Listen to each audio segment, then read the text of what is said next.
So, in this part of our lesson, should I say tutor, PPM and PPB. So, tapos na tayo sa PPM. We are now at the PPB. Well, to tell you straightforward, dito lang naman nagkaiba to eh. Sa pangalan, of course, and dito sa gagamitin mong pang-divide or pang-multiply. 10 to the power of 9 ang billion, 10 to the power of 6 ang billion. Because billion is 9 ang 0. 7, 8, 9. Yep. And then ang million is 6 ang 0. Yep. 1, 2, 3, 4. Ay, sobrahan. 1, 2, 3, 4, 5, 6. Yep. 6 ang 0 ng million. Now, para makita nyo kung anong gagamitin natin, in case na gagamit na naman kayo sa pangkuhan nyo ng mole or molarity, well, ang ginamit natin dito is mg per liter, diba? Sa ppm, mg per liter. Kasi ang mg is 10 to the power of negative 3. Ang liter naman is 10 to the power of 3. Diba? So, ang gap nilang dalawa is 6. Diba? Pero in terms of ppb, micrograms per liter. Ito ang gagamitin natin. Kasi bakit? Magiging 9 ang gap nila. Because ang micro is 10 to the power of negative 6. And then ang liter is 10 to the power of positive 3, which equals to 10 to the power of 9. So, bakit, sabihin niya sa akin, bakit ganun, Raz? No? Bakit ba negative 6? Pati 3. Pag i-plus mo yan, ganito. No, doesn't work like that. We are referring to a value that is known as absolute value. Pag sinabing absolute value, hindi na minimeasure kung positive ka or negative ka. Ang minimeasure niya is yung layo mo sa 0. Kaya, negative 6 plus positive 3 na to the power is equals to positive 9. That's the gap. So, ito lang yung tandaan nyo. Ang gagamitin nyo sa PPB is positive 9. Ang gagamitin nyo sa PPM is 10 to the power of 6. That's how simple it is. Now, for us to really understand and scrutinize the concept, i-side by side natin sila sa isang question.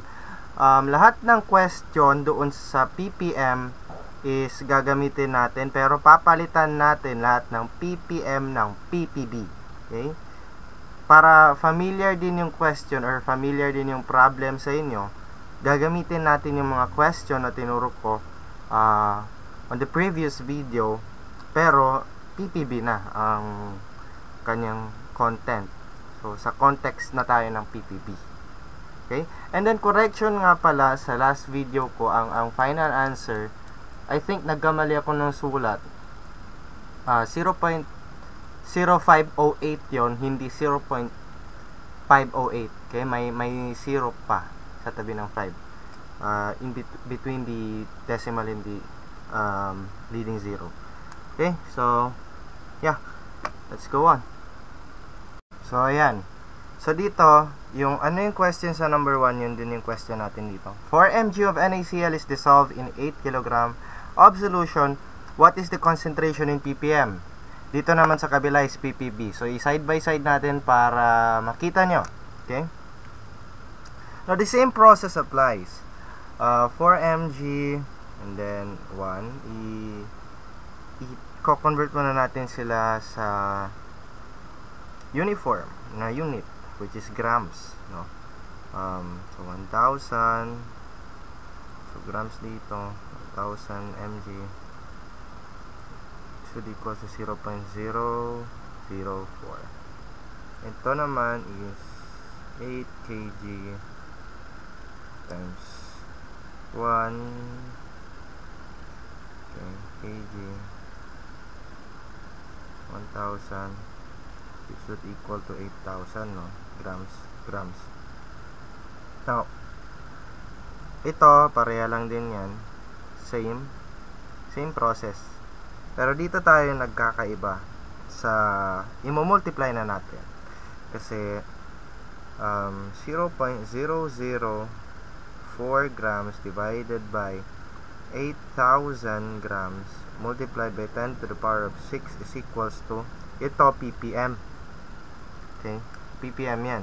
So, kung di ako nagkakamali, I think 0.5 ito.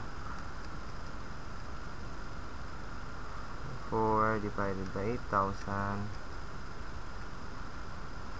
multiplied by 10 to the power of 6 is 0.5 nga. 0.5 ppm. And then sa kabila naman, ppb, 0.004 divided by 8,000 grams. Anong i-multiply natin dito? Sinabi ko kanina na to the power of 9 kasi billion na to eh. So, mas malaki ang lalabas dito kasi parts per billion na eh.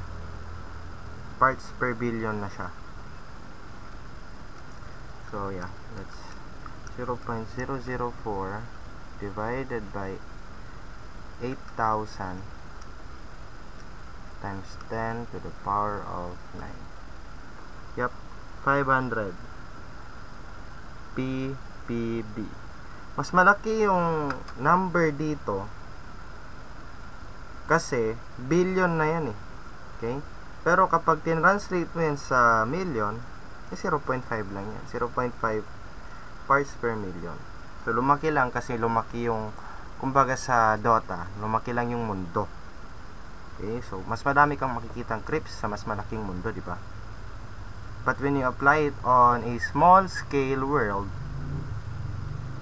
the same applies eh. No? Bumaba lang din siya. Okay? Now, sa following videos, hindi na natin siya isa side by side para lang makita niyo yung concept. Kasi malaki na ata tong content ng other questions. So, yeah, let's not do this side by side. So, masyadong familiar tong question sa inyo, right? It's because ito rin yung question, pinalitan ko lang ppb. Billion na. Alright? So, ano ba yung first step na ginawa natin dun sa last video? Well, what we did was,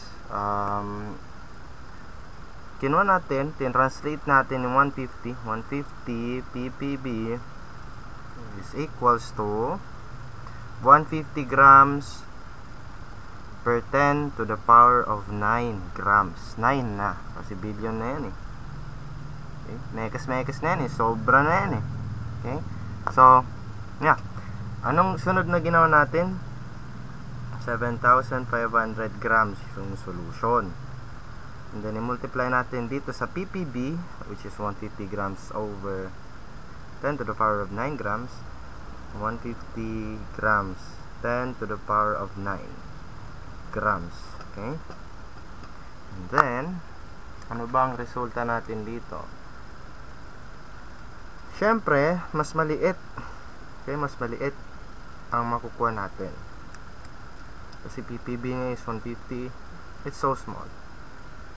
150 divided by 10 to the power of 9 is 1.125 times 10 to the power of negative 3, or kung ita-translate natin yan, 0.001.1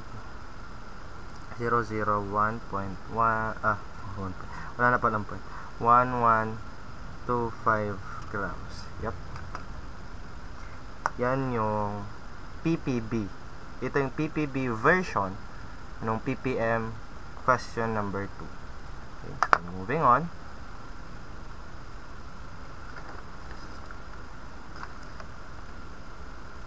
So, welcome back. Ito na naman yung problem na molarity yung kukunin. Sinabi ko sa inyo from the past video na kung ppb lang ang binigay sa inyo, and then molar mass, ibig sabihin molarity ang goal mo. Okay? Now, sabi dito ppb na, no? The same problem. ppb. Now, ano ba ang gagamitin natin sa ppb? Kung ang ppm is milligrams per liter, sa ppb is micrograms per liter, which is sinabi ko na rin kanina, micrograms per liter. So, hindi na kailangan ilagay na 63 times. Pwede mo naman ilagay lang na 63.3 micrograms per liter. So, meron na tayong liter. Kasi ang molarity is mol per liter, kaya meron na tayong liter. Wala na tayong problema sa liter. We already have liter. Paano natin ito mamultiply? Sobrang liit sa grams, no? So, merong mas mabilis na paraan, but I want you to see the step-by-step procedure kung paano ba talaga ito nag-work. So, yung microgram, gawin natin mg. Okay? And then, microgram, bawat 1 mg merong 1,000 micrograms. Itong micrograms, gawin na naman natin grams. Okay. Sa bawat 1 gram, merong 1,000 milligrams. Milligrams pala. So, cross out na natin yan. Meron na tayong grams. Pwede na natin yan gamitin pang cancel dito sa molar mass. Alright? Para makuha ang mol. So, itong 329.3 is sa baba para makancel yung grams. 329.3 grams and then 1 mol. Cross out. And then, makukuha na natin ang molar mass pala yan ng K3, no? K3FeCN6, no? So, meron pa tayong molar ratio. Kasi sabi dito K lang eh. So, sa bawat 1 mol ng K3FeCN6, meron tayong tatlong 3 mol ng K. Kasi 3. Diba? So, ito yung molar ratio. So, kung ano yung nasa taas, yun yung makukuha mo na mol. Okay? So, nakuha natin yung mol ng K kasi siya yung nasa taas. Pinang-cancel natin silang dalawa. So, this would equal to 63.3 divided by 1,000 divided by 1,000 ulit divided by 329.3 times 3. So, kung makikita nyo, masyadong familiar yung sagot, no? 5.77 times 10. Kung yung kanina is to the power of yung last video pala rather, kung yung last video is to the power of negative 4, ito to the power of negative 7, which makes sense kasi 4 plus 3, which is the gap of million and billion in terms of the zero that it contains, is 3. So 4 plus 3, 7. Negative 7 mol per liter or M. Molarity. Okay. Moving on. So, ito na naman yung other problem. ppb na ngayon. Actually, ito ay walang pinagkaiba sa problem number 2. Linito ka lang niya kasi nagbigay siya ng 1,000 ml and density, in which i-convert mo din naman sa grams. Okay? And let's proceed, no? Kasi to show you what I mean, 1,000 ml. Okay? Sabi dito, find the mass in milligrams and micrograms of CuSO4 present in 1,000 ml of 500 ppb parts per billion solution having a density of 1.02 grams per ml. Okay? Now, ang kukunin muna natin is mg. Okay, and then i-multiply natin sa density para makuha natin ng grams, which is mass, kasi volume yung binigay sa atin. So 1.02 grams, and then ml sa baba para ma-cancel. Anong sunod? Well, i-multiply lang natin siya sa ating ppb, which is 500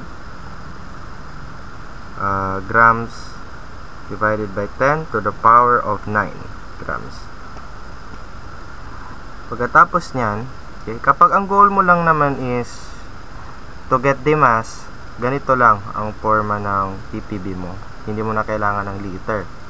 You only need liter kapag kailangan mo ng kunin yung mole, or kung kailangan mong kunin yung molarity, or if kailangan mo lang kunin yung mass right after the molarity. Okay. Pero ito, this is a very basic form of ppb, or parts per billion and million. So anong sunod? Well, mg. So, ang mg natin, kukonvert natin siya sa mg. Mg, grams, 1,000. So, yeah, makukuha na natin dito ang mg. 1,000 times 1.02 times 500 times 5, sorry guys, 550 pala yan. Forgot. Ay, nako. That's 550. 550. So, 550. So, 550 divided by 10 to the power of 9.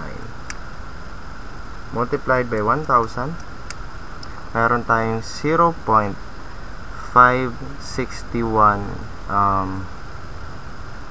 mg. Okay? Kung matatandaan nyo from the past video na 561 mg, hindi 0.561 mg. Well, in-apply kasi natin yung to the power of 9, kaya ang nakuha natin is 0.561 mg. Kung titignan mo 5.60 yeah, 561, no? Sabihin natin dito yung point. Now, since tatlo yung lamang ng billion, 1, 2, 3. Kaya siya naging 0.561. Kung gusto mo lang naman ng shortcut, halimbawa wala ka ng time sa exam, you can do that. But if kailangan mo talagang ipakita ang solution, this is how you would solve it. The same applies here. Pwede ko naman din gawin na dagdagan ko lang ng tatlong 0, 561.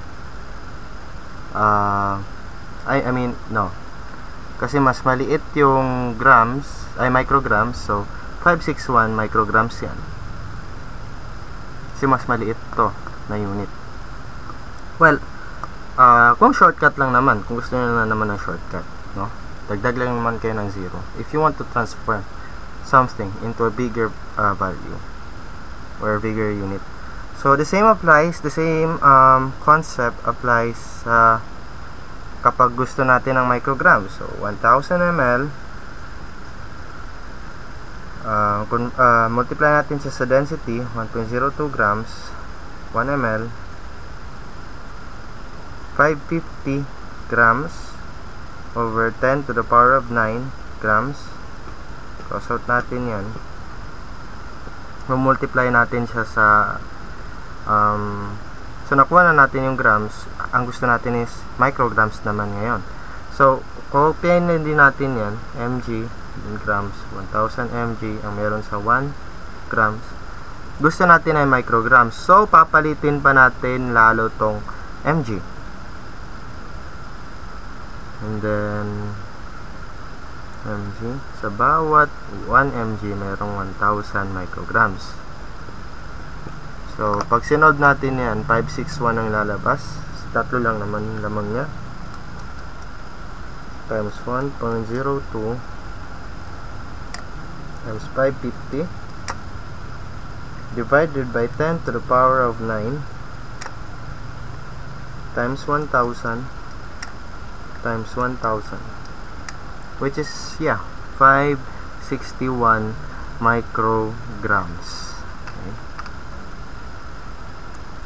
CU SO4 present.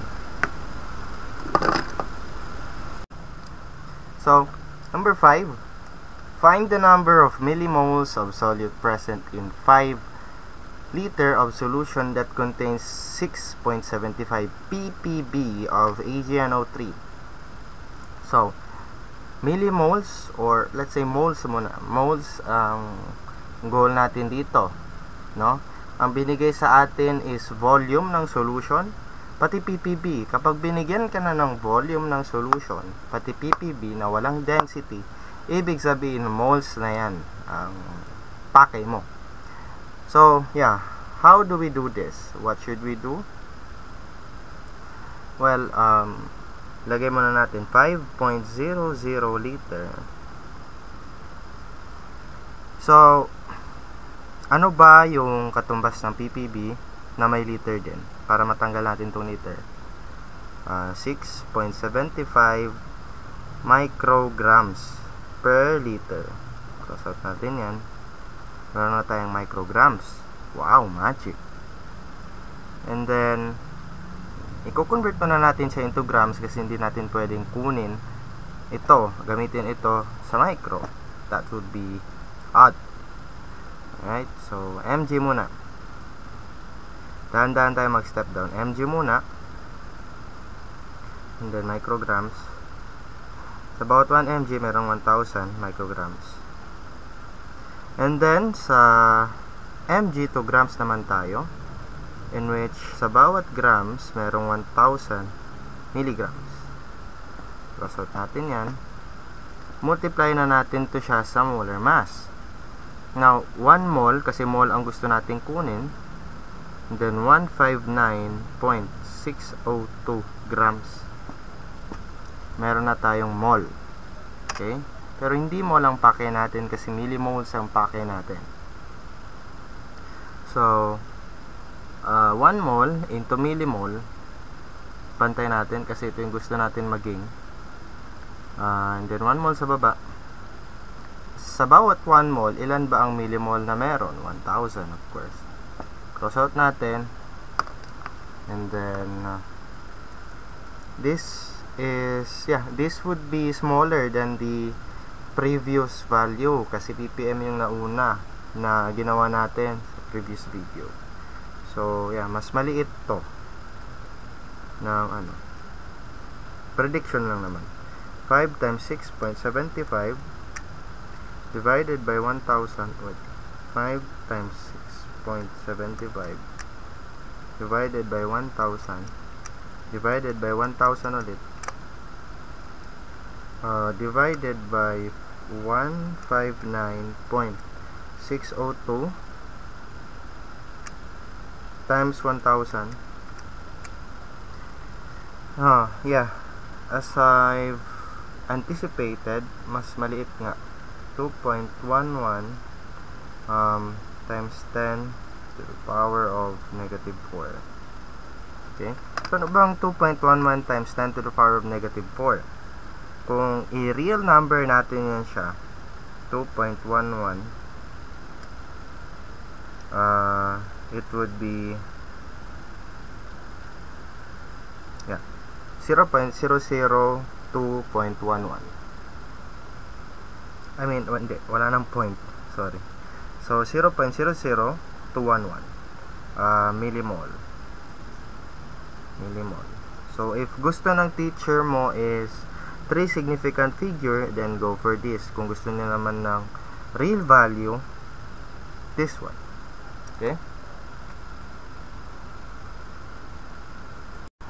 So, on to the final problem sa PPB. How much grams of NaCl is to be taken to prepare 1 liter of 20 ppb Na plus solution? So, ang NaCl, ito yung molar mass niya. Ang Na is ito yung molar mass niya. So, let's analyze the problem. Actually, ito din yung last question or last problem dun sa PPM. Pinalitan ko lang ng PPB. Okay? Now, the same applies. No? Kasi binigay yung volume and then binigay yung PPB. Pero ang goal natin is grams. So, hindi pwede kasi walang density. So, i-disregard muna natin yan kasi grams daw ng NaCl para ma-prepare ang 20 ppb na Na+. Anong gagawin natin? So, what should we do? Alright? So, if gusto mo ng grams, if grams ang pakay mo sa problem, well, you need to first take the molarity. Right? Molarity ang makukuha mo dito eh. So, molarity. So, 20 micrograms per 1 liter. Para makuha natin ang molarity muna ng Na. Pero dadaan muna tayo sa NaCl. Okay. So, wala na tayong problema sa liter kasi ang katumbas nito is ppb na rin. So, micrograms per liter. Molarity muna tayo dadaan bago natin makuha ang grams. Okay? Since may dalawa tayong molar mass. Now, i-convert natin ito sa milligrams. Okay? Palakihin natin rather. So, sa bawat 1 milligram merong 1000 micrograms. Sa bawat 1 gram merong 1000 milligram. Okay, meron na tayong gram. Pwede na natin makuha ang mole ng Na, which is 22. Bakit nga ba natin uunahin ang Na? Uunahin natin ang Na kasi 20 ppb Na. Na yung sinabi, hindi naman NaCl. Yung NaCl lang ang ginamit pang prepare nito. Okay? Now, ano ba ang molar mass ng Na? It's 22.98. So, lagyan natin sa baba 22.98 grams and then 1 mole Na+. Cross out natin. Meron na tayong mole per liter or molarity ng Na, pero hindi molarity ng Na ang kukunin natin. It's the molarity of NaCl ang kukunin natin. So, ang ilalagay natin sa taas, this part is the molar ratio. Ang kukunin natin is ang molarity ng NaCl, in which sa taas natin ilalagay. Sa bawat isang Na, isang NaCl ang kailangan. So, 1 mole NaCl. Sa baba, 1 mole Na+. So, 1:1 equals, alright, 20 divided by 1000 divided by 1000 ulit, and then divided by 22.98 times 1 is 8.70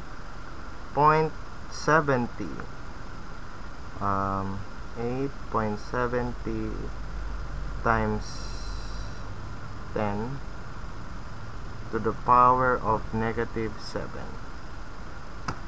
Right. Mole per liter. So, mole per liter or M.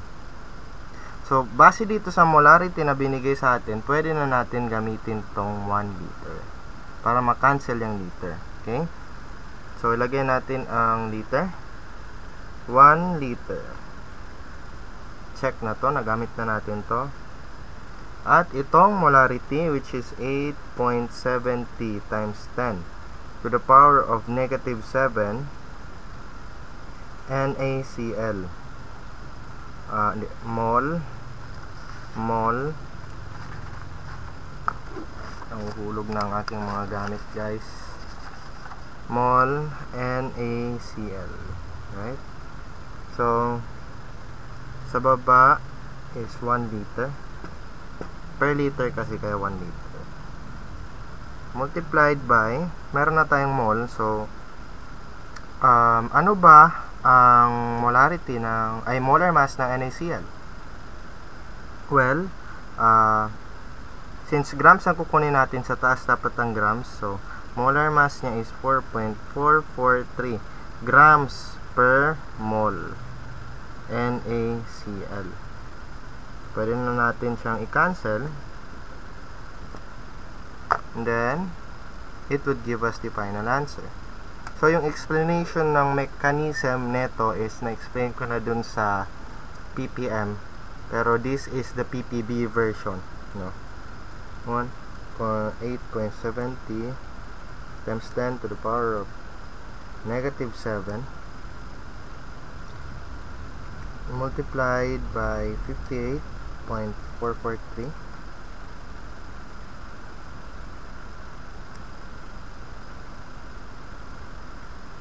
58.443. Meron tayong 5.08. Okay, 5.08 times 10 to the power of negative 5. So, kung ita-translate natin yan, 1, okay, 3, 4, and then 508 grams of NaCl. Yan yung kakailanganin natin na grams ng NaCl in order to prepare 20 ppb Na plus solution na 1 liter. 0.000508 grams. Okay? Kasi kung maaalala nyo, ang previous answer is, wait a minute. So, 0.0508 yung last na final answer. So, nadagdagan ng 3. Okay? So, it means tama yung ating ginawa dito sa solving for the ppb version. This was the ppm. This is the ppb. Okay, thank you very much. Meron din tayong mga video upcoming regarding volume to volume percent, mass to mass percent, and then mass to volume percent, I think, and then mga pH. So, i-upload ko lang din sila as soon as possible when I have prepared my my lecture practices or sets.